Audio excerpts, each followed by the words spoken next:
At first, there was nothing remarkable about him. He wore the same uniform as everyone else, carried the same standard-issued weapon, and followed the same orders given to thousands of soldiers across multiple fronts during World War II.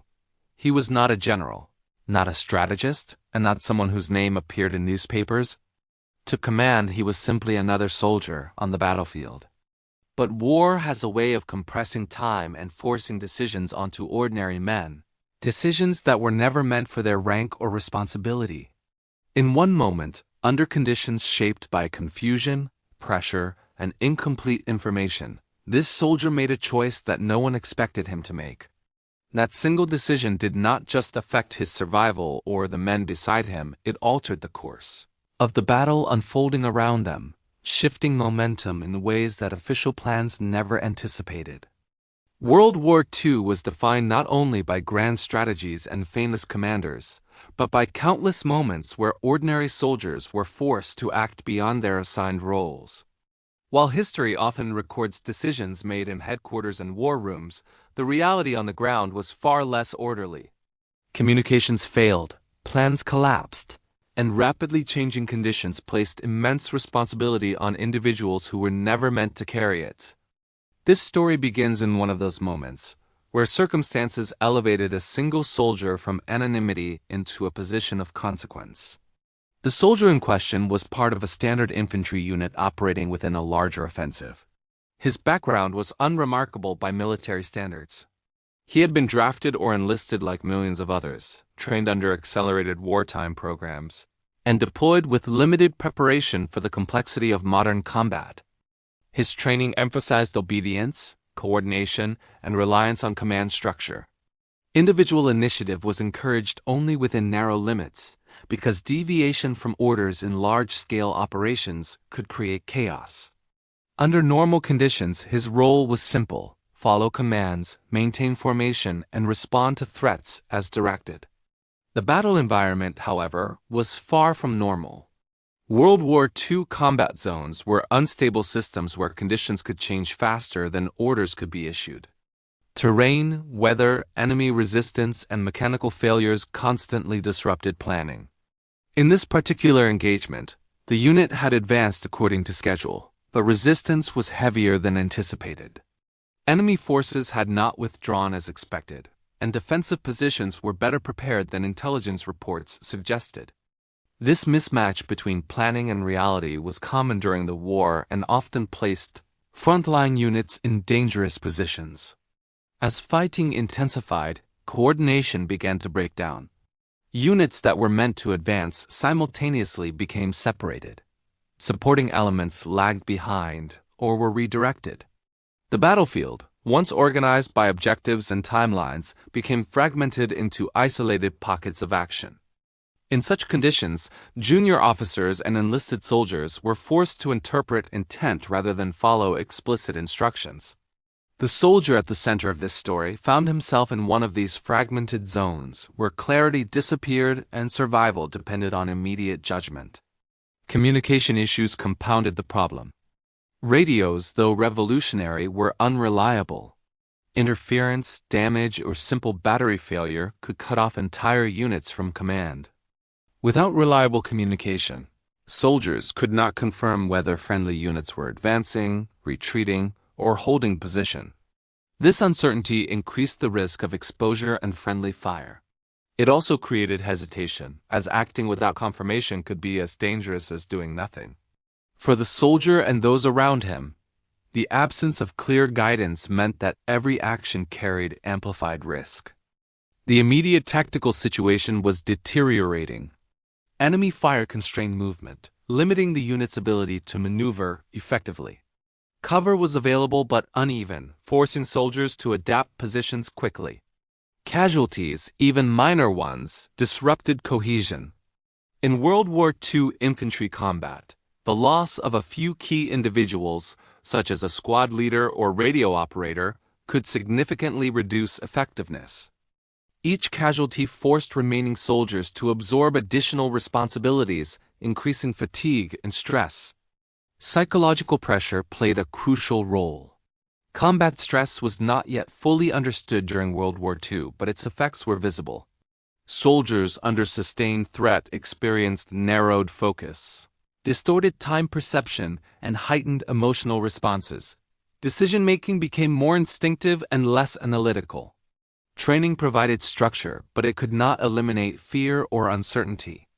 The soldier at the center of this moment was experiencing the same pressure as everyone else, yet circumstances were pushing him toward a point where hesitation was no longer an option. What made this moment unique was the convergence of responsibility and opportunity. A breakdown elsewhere in the unit created a gap, one that was not assigned to be filled by him. Normally, such gaps would be addressed by officers or designated leaders. But those individuals were either absent, overwhelmed, or unable to respond in time. The soldier recognized that waiting for instructions might result in further losses or complete collapse of the unit's position. This recognition did not come from ambition, but from observation and necessity. Historical analysis of World War II engagements reveals that many pivotal actions emerged from similar conditions. When formal command structures failed temporarily, outcomes were shaped by those willing to act decisively within the limits of their understanding. These actions were rarely planned and often carried significant personal risk. Soldiers who acted independently risked court-martial if their decisions contradicted orders. Yet in the chaos of battle, strict accountability was often secondary to immediate survival. The soldier understood these risks instinctively. Acting meant exposure to enemy fire, to failure, and to consequences if the decision proved wrong. Not acting meant surrendering initiative to the enemy. This was the dilemma faced by countless soldiers across the war, though only a few moments would later be recognized as turning points. At the time, there was no sense of destiny or historical importance, only urgency. As the situation reached a critical point, the soldier assessed what little information he had. Enemy movement patterns, the positioning of friendly forces, and the immediate terrain all factored into his judgment. He did not possess a complete picture of the battle, but he had enough to understand that an action would likely result in defeat at that location. This understanding marked the final shift from obedience to initiative. The decision itself did not feel dramatic in the moment. There were no speeches or declarations. It was a practical choice made under pressure, shaped by necessity rather than heroism. Yet that choice would set off a chain of events that altered how the battle unfolded. What began as an isolated act would influence movement, timing, and momentum across a wider area of the engagement. At this point, the soldier was still just a soldier acting without assurance of success or recognition. The consequences of his decision were not yet visible, and the outcome was uncertain. What followed would determine not only the fate of his immediate surroundings, but the direction of the battle itself. The true impact of that single decision would only become clear once events moved beyond individual action and into collective consequence. The smoke clears, the thunder of battle fades to a ringing in your ears, and in the sudden, deafening quiet, a decision hangs in the air, a single choice made in the crucible of combat. We often focus on the explosive moments of war, the charge, the firefight, the heroic stand. But what happens in the minutes, hours, and days that follow? What is the true aftermath of a soldier's split-second judgment? Today, we're going to step past the gunfire and explore the complex, often unseen consequences of a single decision made on a World War II battlefield. Imagine a young lieutenant, let's call him Miller. He's just defied a direct order to hold a position that was becoming a death trap. Instead, he led his men on a risky flanking maneuver, seizing a different, more strategic piece of ground. The immediate fight is over. The first phase isn't celebration. It's consolidation. Miller gets his men into defensive positions, redistributing ammunition from the fallen. Every rustle in the trees could be a counterattack. Adrenaline is still pumping, but now it's mixed with the cold, methodical fear of what comes next. He has to secure the ground he just paid for in blood. Then comes the grim accounting, the second phase, casualty assessment. The sounds are no longer explosions, but the quiet moans of the wounded. Medics are working frantically, their supplies dwindling.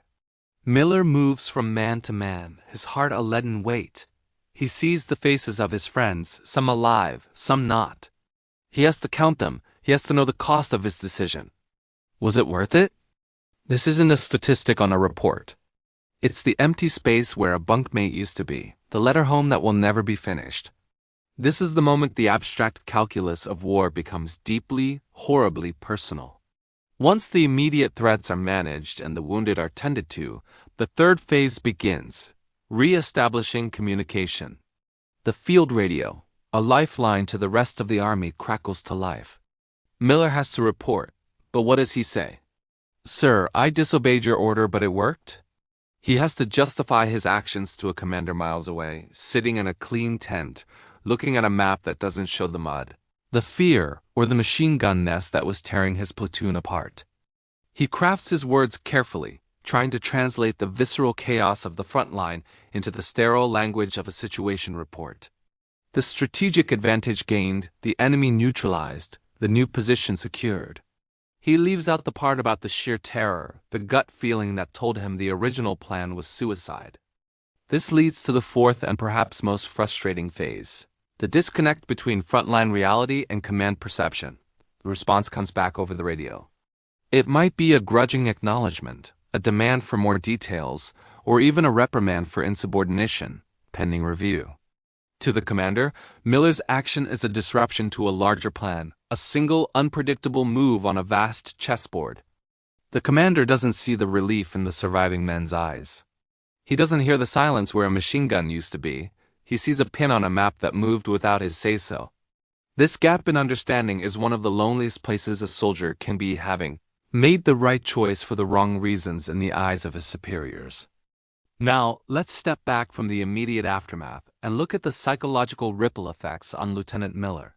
For the rest of the war and for the rest of his life, that decision will live with him. It's not just a memory. It's a part of his identity. He'll carry the weight of the men who didn't make it, and he'll question whether there was another way. Even though his actions saved lives, the ghost of that defied order will linger. This is the unseen scar of command, the burden of being the one who had to choose, the one who had to trade lives for ground, the one who had to live with the consequences.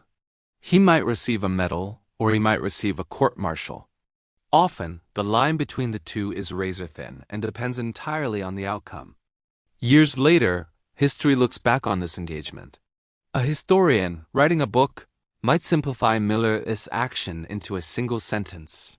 The 2nd Platoon successfully captured Hill 104 after a bold flanking maneuver. All the chaos, the fear, the insubordination, the moral ambiguity, it all gets sanded down into a smooth, heroic narrative. The individual's harrowing journey is lost to the grand sweep of the campaign. We, as observers of history, are often guilty of this simplification. We see the arrows on the map, not the men pushing them forward. We forget that every single one of those arrows represents thousands of individuals. Miller's making impossible choices under unimaginable pressure. So, what is the fundamental truth we can take away from this? It's that warfare isn't just about plans and strategies laid down by generals. It is, at its core, a profoundly human endeavor. It's shaped by adaptability, by gut instinct, and by the courage of individuals on the ground who have to interpret orders through the lens of their immediate, life-or-death reality. They are the ones who have to bend the rules to survive, who have to innovate when the plan fails. The story of war is not just written in the command tents. It's written in the mud, in the split-second decisions of soldiers like Miller, and in the silent aftermath that follows. These moments, these individual acts of judgment, are the true building blocks of victory and defeat. They remind us that behind every historical event, there are people. People who felt fear, people who took risks, and people who had to live with the consequences of their choices long after the guns fell silent. Understanding this human element is crucial to understanding the true nature of conflict. Thank you for joining us on this deeper look into the realities of the battlefield. If this story resonated with you, consider subscribing and hitting the bell icon for more content that explores the human side of history. Let us know your thoughts in the comments below. We'll see you in the next one. The moment the soldier acted, the nature of the engagement began to change. Until then, the battlefield had been defined by hesitation, fragmented movement, and reactive behavior. Units were responding to pressure rather than shaping it. His decision did not instantly resolve confusion, nor did it magically restore order, but it introduced something that had been missing: initiative.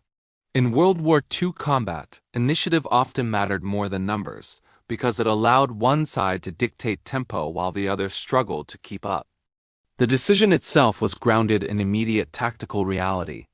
The soldier recognized a vulnerability in the enemy's posture, an exposed flank, a gap in coverage, or a delay in coordination. These weaknesses were not always visible from command positions. They revealed themselves only at ground level, where soldiers could observe movement patterns and terrain interactions directly. What made his choice significant was not bravery alone, but timing. Acting too early would have exposed him and others to concentrated fire. Acting too late would have allowed the enemy to consolidate and reinforce. Once movement began, others followed. This was a common phenomenon in World War II infantry actions. Soldiers often looked to whoever appeared confident and decisive, especially when formal leadership was temporarily absent. The act of moving forward broke psychological inertia. Men who had been pinned down or uncertain now had a reference point. They did not need to fully understand the plan. They needed a direction. Momentum, once established, spread quickly through small units. Enemy response was immediate but uneven. The opposing force had not expected initiative from that position and reacted with localized fire rather than coordinated action. This indicated that their own command and control structure was strained. World War II battles frequently involved simultaneous breakdowns on both sides, with victory often going to the force that adapted faster. In this case, the soldiers' action forced the enemy to respond prematurely, disrupting their intended sequence. As engagement intensified, the battlefield became louder, faster, and more chaotic. Individual actions blended into collective movement. Fire and maneuver principles ingrained during training were applied instinctively. Some soldiers provided suppressive fire while others advanced, using terrain for cover. These actions were not perfectly executed, but they were effective enough to shift pressure. The enemy was no longer dictating the fight. They were reacting to it. This shift had broader consequences. Nearby friendly units, observing movement and hearing changes in the pattern of fire, began to adjust their own actions. In World War II, information traveled through observation as much as through communication. Visual cues, sound, and movement patterns informed decisions even when radios failed. The soldier's decision created a signal, unintentional but powerful, that something was happening, something that warranted response. Casualties occurred, as they did in all combat engagements, but they did not halt momentum. This was a critical distinction. Many World War II assaults failed not because of losses alone, but because losses disrupted morale and coordination.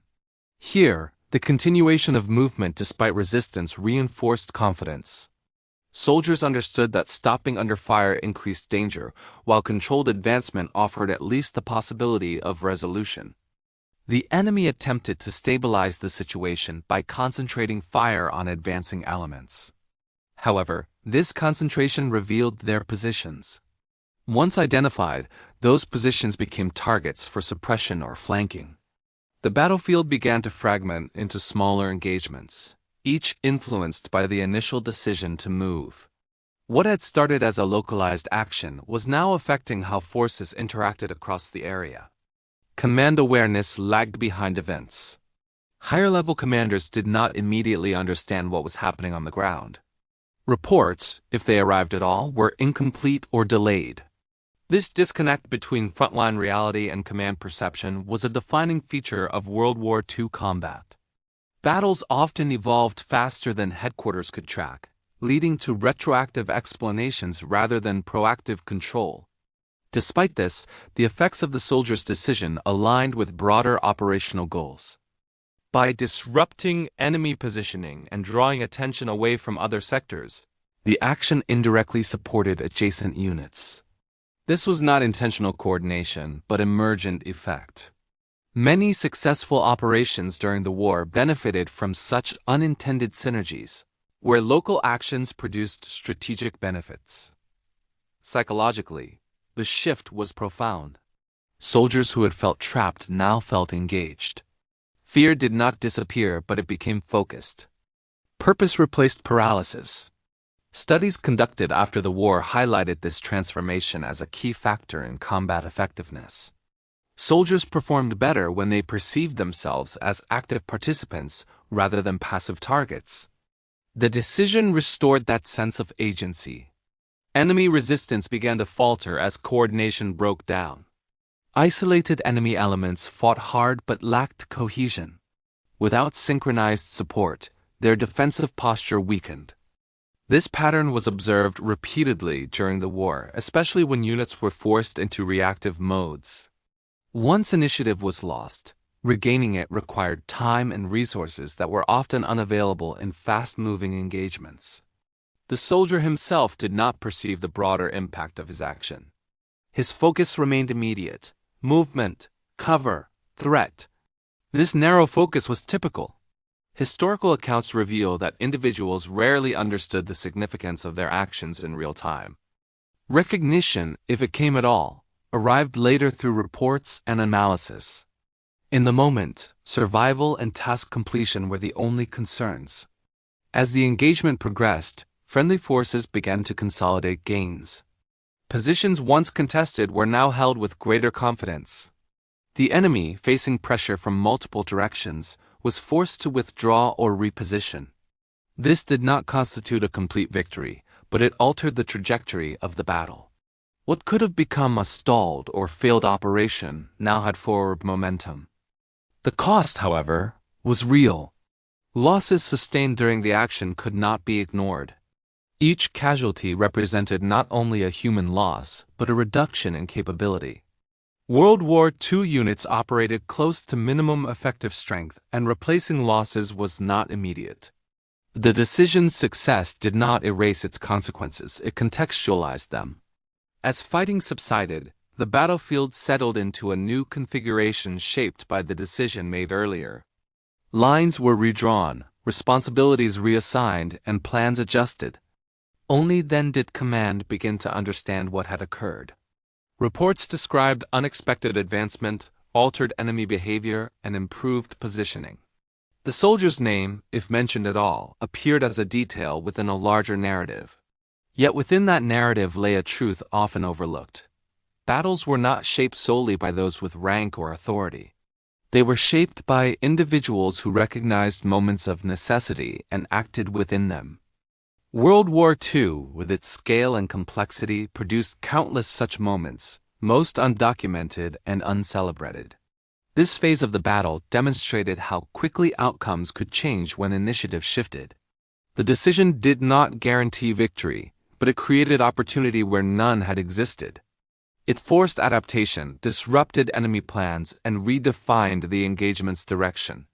In doing so, it exemplified a fundamental reality of warfare: that history often turns not on grand designs, but on singular choices made under pressure. What remained unresolved was the aftermath, how this decision would be judged, recorded, and remembered. The immediate battle had been altered, but the long-term consequences, both for the soldier and the operation, were still unfolding. Those consequences would define the final meaning of the decision and determine whether it would be remembered as necessary, reckless, or decisive.